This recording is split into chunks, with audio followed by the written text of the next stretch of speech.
Hi, my name is Denisha Merriweather, and I'm so excited for this Black owned schools tour that's taking place in Florida.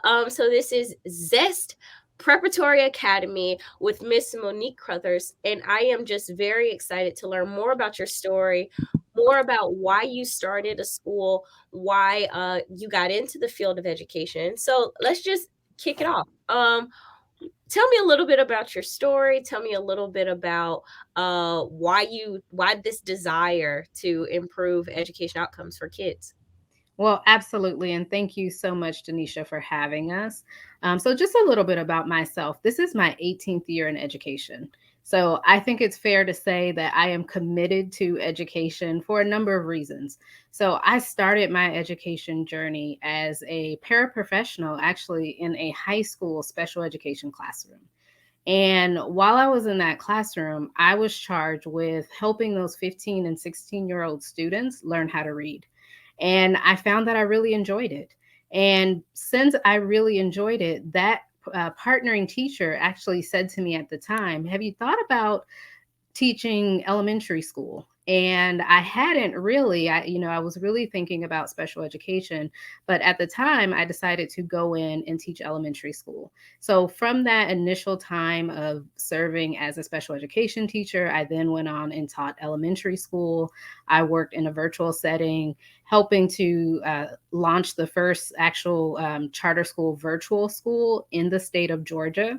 And then I worked in administration, and from my role in administration, I really thought about what could the impact look like if we could reach more students, if I could take the information that I had learned over the years and share that at the policy level. And so I took some time and I spent 4 years working with the Georgia Governor's Office of Student Achievement. And in that role, I served as a literacy specialist, and I also worked particularly with the grants department as the founding executive director of a foundation that gave grants to schools. And the culmination of all those experiences kept bringing me back to, but what if we could do this earlier? What if we could start out schools, on a strong foundation? And how could I lend my voice to that?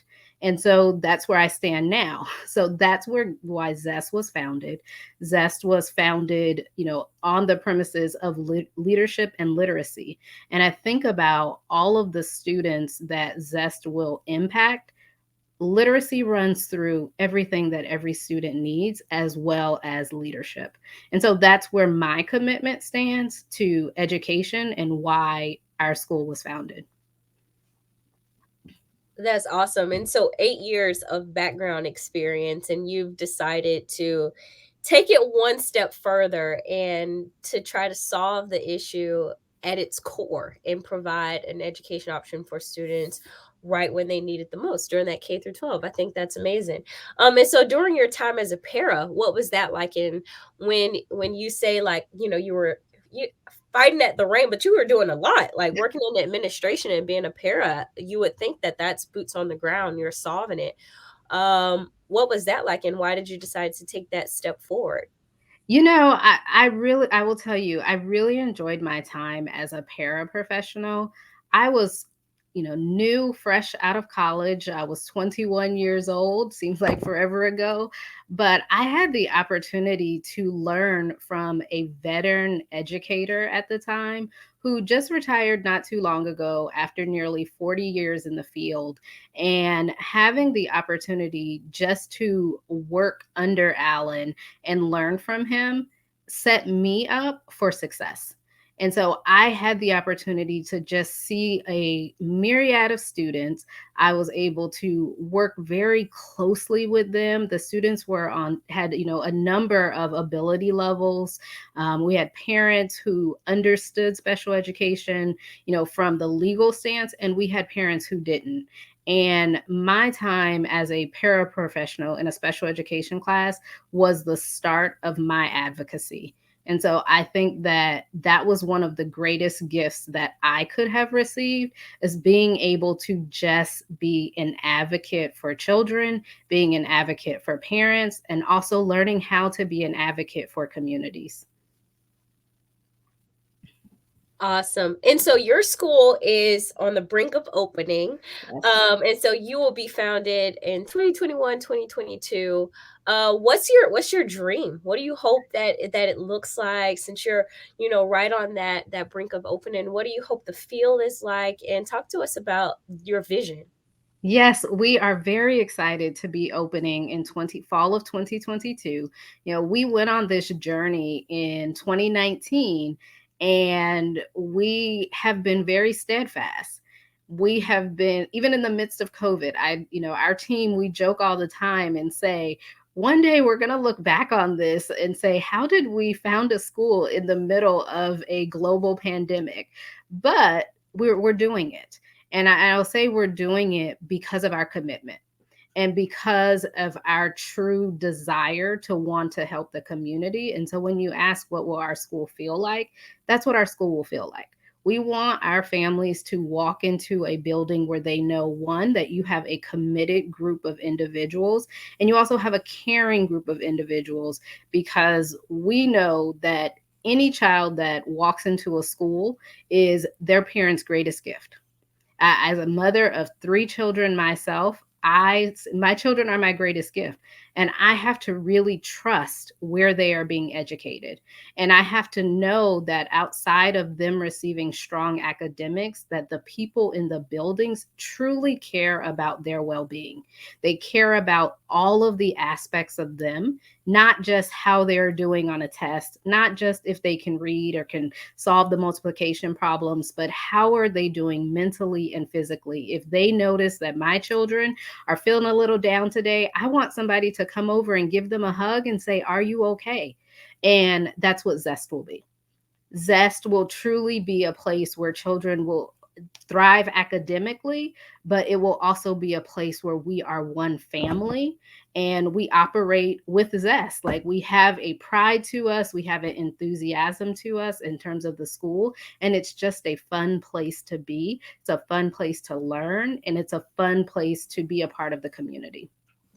Awesome. Yeah, so I was gonna ask you how you got your school name. What did Zest come from? Is that the energy? That is, everyone always asks that question. And I always say that I personally believe that words have power and that it is a part of our responsibility as adults and as humans to use those words strategically and to affirm. And so when we were thinking collectively about how do we name this school, we could have named it after a person. We could have picked some of the very typical names, but we thought, one, we want to be different. You start with a Z, you're going to be at the bottom of most lists, you're going to be different. But more importantly, we had the opportunity to affirm students every day. And so when we explain to them that you live your life with zest, you have a level of enthusiasm about you despite the circumstance. You always smile and you show up. When those children walk into the building and when they say, I go to Zest, they will be able to in turn share that little story about what it means for them to operate with zest, or as we say, like, have a zestful day. They will then think, as young kindergarten and first graders, okay, I can be zestful. I can be happy. I can be enthusiastic, even when I face a challenge. Even when I don't understand something, I still have the choice to be zestful because I go to Zest. Or even if you don't go to Zest, you still have a choice. And so, talk to me a little bit about how you are identifying staff and where are your students coming from. Are these students who are in the community, or these, students writ large? Yeah. Well, that's a great question. And I'll talk a little bit about our students. So, our school we are authorized by the State Charter Schools Commission of Georgia. And so, as a commission school, we actually had the opportunity to decide if our school would be open into the entire state or a particular county. Our school currently will be open to students who reside in the Douglas County area, which is a little bit outside of the metropolitan core of Atlanta, and it's open to all students. We will have a focus on, just as a focus for our school, we want to make sure that, one, we're serving all students, but that we are providing an opportunity to some of our more disadvantaged students. And so that's our focus for our students. It's open to everyone. And when we think about our staff again will come from a myriad of places. We will have people who live, work, and play in this community as I do. We will have people who are going to move into our community that want to become a part of this community and support the students here. And when we're thinking about who are our staff, people always ask, who are you looking for? We look for people who are committed.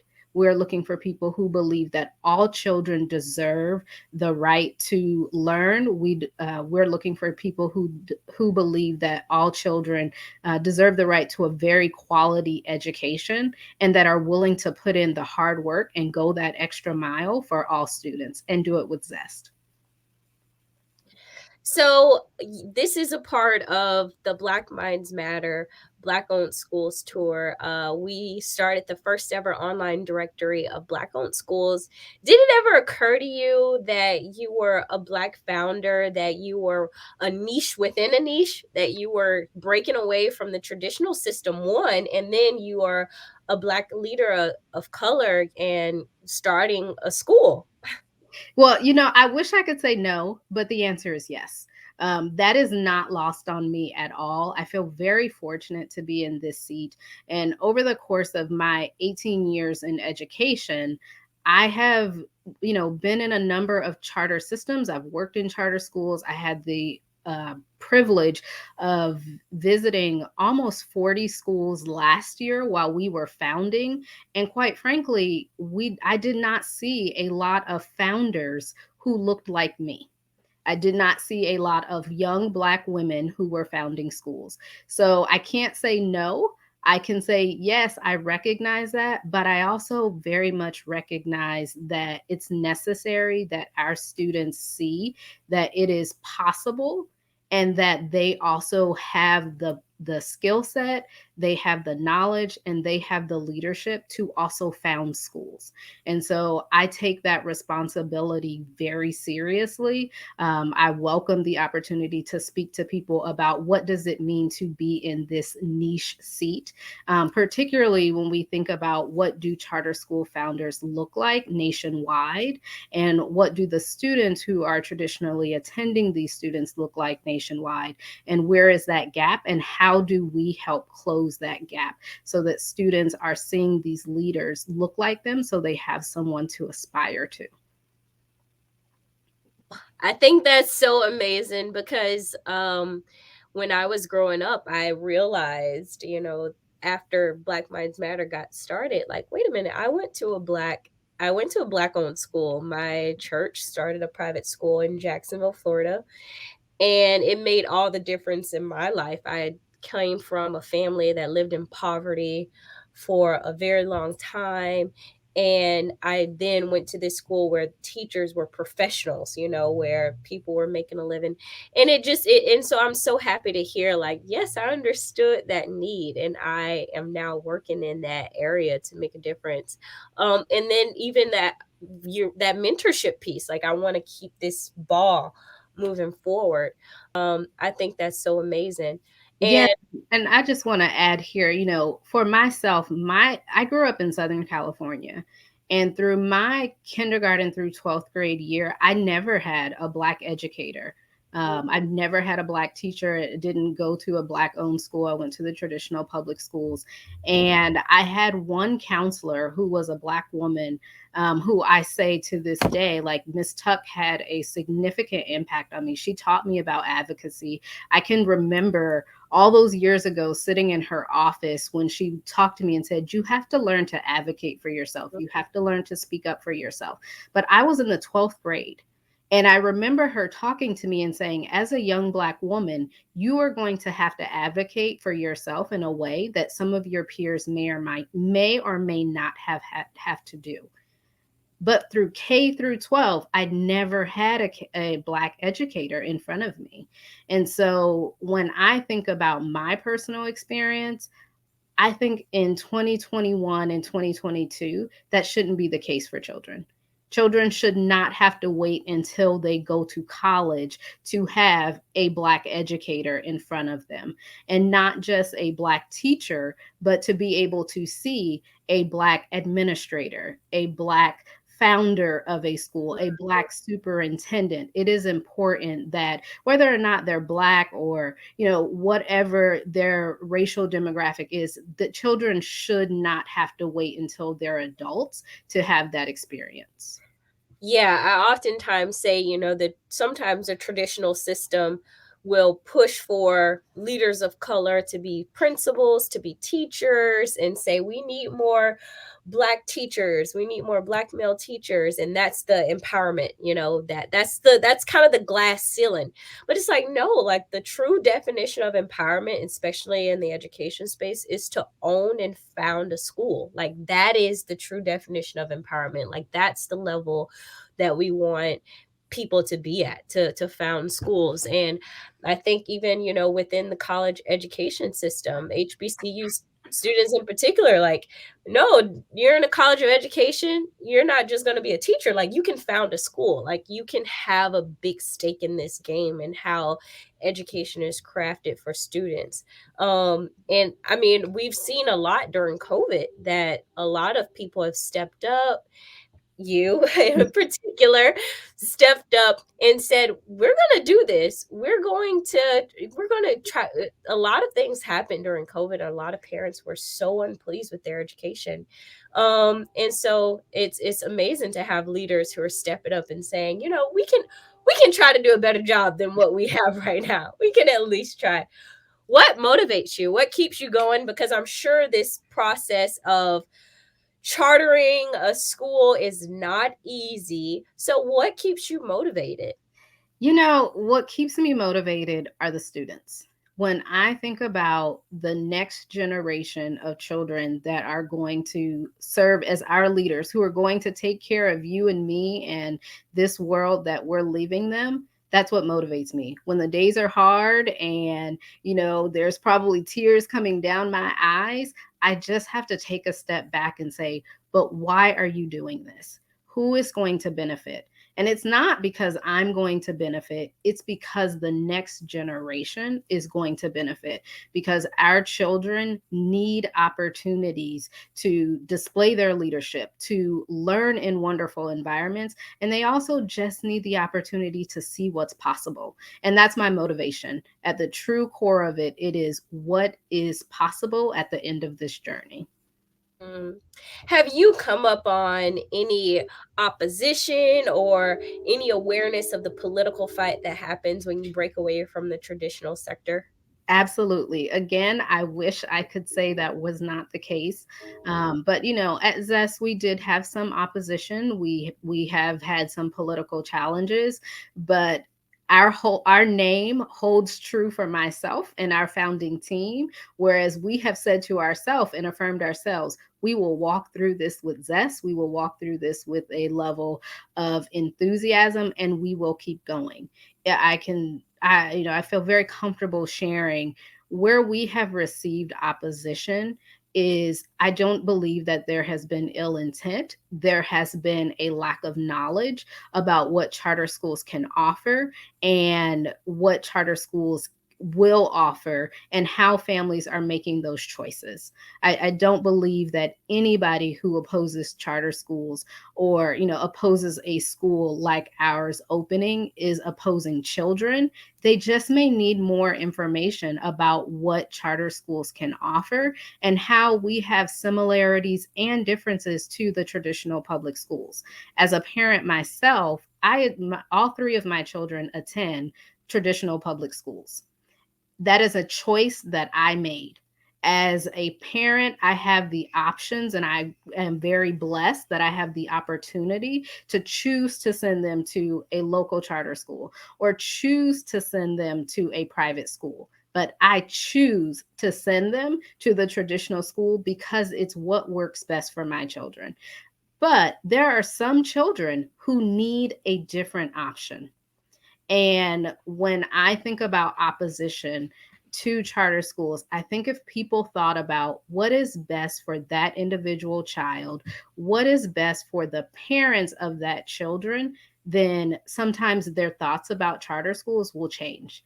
If they pull out all of the politics and really think about, as a parent, you deserve the right to make the best choice for your child, then the conversations will open up, doors will open up, seats at tables will open up, and I don't believe we'll have those level of opposition that some people have experienced, like ours. I will say that while I didn't feel it initially, it was a little heartbreaking. I'm actually glad that we have been able to experience some of the opposition, some of the political challenges, because I've learned from it, because I've been able to grow from it. Our team has been able to learn and grow from it. And we know how we can help others who will inevitably probably be in this seat sooner than later, and we can help them move through it, both on a personal, emotional level, but also just in terms of logistically, how do you still move forward and build and bridge relationships? Because that's important. Because again, at the end of the day, it's about the students having choices and options so that they can be successful in their educational careers.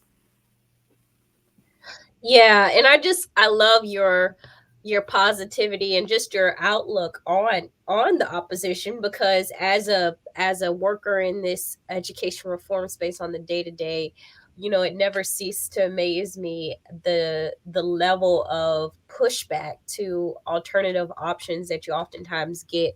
And but I just appreciate your outlook on it, because it is about the kids. And if you want to provide a alternative option to make sure every kid receives the best opportunity possible, then that other things shouldn't matter. And that goes back to just your answer on what motivates you, and it's really thinking about the outcomes of your future leaders and making sure that they get all that they can to be the best that they can in this world. And so I think that's amazing. And it's a shame that we still have to go through the education of what a charter is versus what all of these other options are, because they've been around for so long. And but that's why this work that we're doing at Black Minds Matter and highlighting founders, talking about your stories, and to hopefully encourage more people, but also to shine a light on Mm-hmm. just the awesome work that you're doing day to day. And so you have been, you said you studied 18 years of experience. What, and you've mentioned some mentors in the space that you've had. What books or resources have been most beneficial to you during this whole process? Well, I am a very avid reader. I have a wall of books across my in my office here, and I'm always buying books. So it was really hard for me to just pick one. So I didn't. I picked two. And so when I thought about the books that have really helped me, one was How Full Is Your Bucket? Just on a very personal level. Again, founding a charter school is hard work. It is one of the hardest things I've ever done in my life. And I had to constantly remind myself, how full is your bucket? And how are you consistently filling other people's bucket, even on your worst days? And so that book has helped me through the process, just personally. But then when I think about logistically, a book that has really been helpful for myself as well as our team is the Charter School Board University. That book has been such a help to myself, our board chair, our board members, because all schools have to have, particularly charter schools, but all schools have to have a very strong board of directors to help guide the work of the school. And as we were bringing on new members to our board, as well as we will continuously bring on board new board members, we need to make sure that they understand, what does it mean to govern a school? What are the legal requirements? What are the things that they have to do to make sure that the school operates with a strong foundation. And so that Charter School Board University book has been very helpful, and I recommend it to anyone who is thinking about starting a charter school, particularly. Buy one for every member on your board, read it together, and utilize just those best practices within that book as you're building your team. Wonderful. I love the great tactical advice, and the how full is your bucket definitely goes back to your personality and your character of keeping a positive outlook on life and sharing that with other people. Is there any other thing that you would like for us to know about Zest, being zestful, and just your experience as a Black founder? Well, I would say just to talk about Zest. Zest is founded and rooted in academic excellence. And that is at the core of everything that we do. Our school is going to be based on leadership and literacy. And so when I think about leadership, leadership runs through every aspect of a person's life. Whether or not our kindergarten babies decide to go, once they become 12th graders, if they decide to go to college, or if they decide to go into the military, or if they decide to go directly into the workforce, no matter what option they choose, every option is going to require leadership. And that's why at Zest we wanted that to be at the forefront of what we do. We wanted to make sure that our students understand what it means to be a leader. What does it mean to be able to speak in front of someone? What does it mean to have the leadership skills to be organized? All of those components of leadership are important, and we thought it was important to start that very early. Oftentimes, we see direct leadership programs for middle school students. We see them for high school students. I have not seen very many for elementary school students, but every time I talk to a parent, or any time that I am in a parent group, or I'm on the soccer field or the football field with my own children, I am watching parents instill leadership qualities and skills into their children. I watch them do it with their 3 and 4 and 5 year olds. And so it is important that we can carry those skills into the schoolhouse. And then when I think about literacy, Zest is built upon literacy. And I want to share a small story here. I'm here talking to everyone, and I feel okay speaking to this large group of people, but the little girl Monique would not have been able to do this. The little girl Monique did not learn how to read until I was in the third or fourth grade. I distinctly remember feeling like I distinctly remember feel the feeling of not being able to read. I distinctly recall teachers ridiculing me. I remember not being able to pick up a book, but I also remember having teachers who helped me. And when we think about literacy, I personally want to make sure that the young children that will enter the doors of Zest do not have to think almost 40 years later, I remember what it felt like when I was in third grade and I couldn't read. I remember what it felt like when all of the other children around me could read the books and I couldn't, because we have the collective knowledge to make sure that all students can learn how to read, and that they can learn how to read early. We don't have to wait until they are in third grade, fourth grade. Children can read at 3, 4, and 5 years old if we are strategic in our way of teaching them how to read. And so when people think about Zest, I want people to think about two things. One, academically, we are going to make sure your children have a strong foundation and they are going to be able to read. Two, they are going to understand very early that they are leaders and this is how leaders behave. And these are the qualities they need as they progress through every single phase of their life. And we're going to do it with love. We're going to care about them deeply.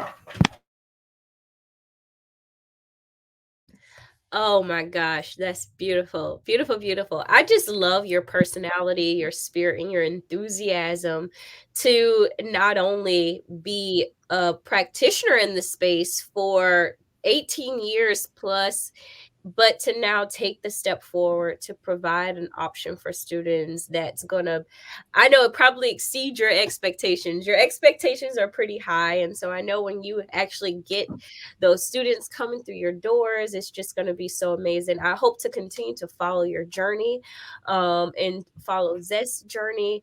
And because it's amazing what you hope to accomplish and what you are going to accomplish for students in Georgia.